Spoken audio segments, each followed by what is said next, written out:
Hey guys, and welcome back to this channel. In this video I'll be showing you guys how you can create this confused math meme on CapCut PC. So I just searched up the video confused, or if you have another video on that, and you're just going to find this like math overlay video as well. I just searched math overlay black background because I find it easier to do it this instead of like the green screen, just because if it's just like easier this way, because if you use green screen, sometimes the green will still be there and like it's very hard to edit.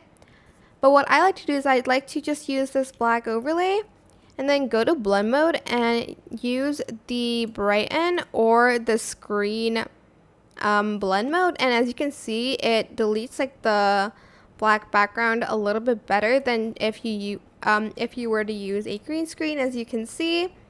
But that is it. Basically, you can see this clearly and there won't be any green left. I hope this tutorial was helpful for you guys. Don't forget to like, comment, share, and also subscribe to this channel if you haven't done that already.